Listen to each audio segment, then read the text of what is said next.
السلام علیکم ناظرین، آپ دیکھتے ہیں ہم ہمیشہ سوشل ایشوز کے حوالے سے بات کرتے ہیں اور ان معاشرے کی بیٹیوں کی آواز آپ لوگوں تک پہنچاتے ہیں جو کافی پریشان ہوتی ہیں۔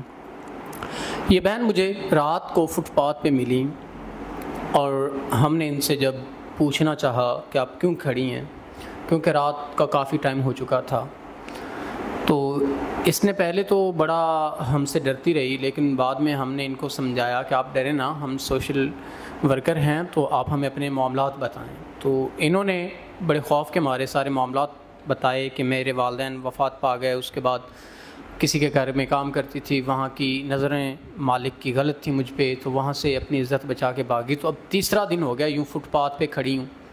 تو آئیے باقی جو معاملات ہیں ان سے جان لیتے ہیں۔ السلام علیکم۔ وعلیکم السلام۔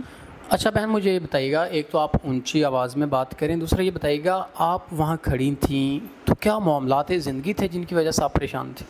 بھائی مجھے لگاتار 3 دن رات ہو گئے ہیں کہ میں یہیں فٹ پاتھ پر رہتی ہوں۔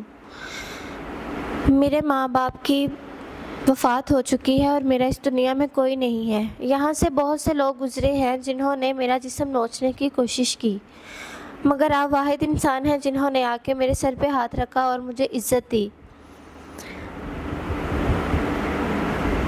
میں لوگوں کے گھروں میں کام کرتی تھی، لیکن جس گھر میں کام کر رہی تھی وہاں کا مالک مجھے بہت ذلیل رسوا کرتا تھا، مجھ پہ گندی نظر رکھتا تھا۔ اس لیے میں نے وہاں سے اپنی عزت بچانے کی خاطر میں وہاں سے بھاگی اور اپنی عزت بچائی، کیونکہ میں عزت سے بڑھ کر کچھ نہیں سمجھتی۔ تو اب آپ اپنے معاملات زندگی کو کیسے آگے فیوچر میں چلا پائیں گی؟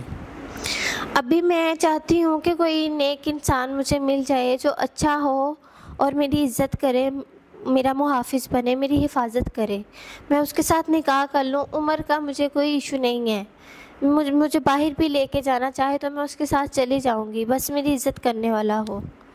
ناظرین، اس بہن کی ڈیمانڈ ہے کوئی ایسا انسان جو ان کو عزت، تحفظ اور ان کا محافظ بن سکے، تو یہ ان سے نکاح چاہتی ہیں۔ عمر کا بھی کوئی مسئلہ نہیں، اگر کوئی باہر لے جانا چاہے پھر بھی کوئی مسئلہ نہیں، لیکن یہ عزت چاہتی ہیں۔ بمشکل انہوں نے اپنی عزت بچائی اس ظالم معاشرے سے اور اپنے آپ کو یہ سروائیو کر رہی ہیں۔ یہ ہم کو ملی اور ہم ان کو اپنے آفس لے آئے اور ان سے ہم نے جو بھی معاملات آپ لوگوں تک پہنچا رہے ہیں، تو ہم امید کرتے ہیں کوئی نیک انسان ان کے معاملات کو سمجھتے ہوئے ان سے نکاح کرے گا۔ تو اسی کے ساتھ اپنے میزبان نواب احمد کو دیں اجازت۔ خدا حافظ۔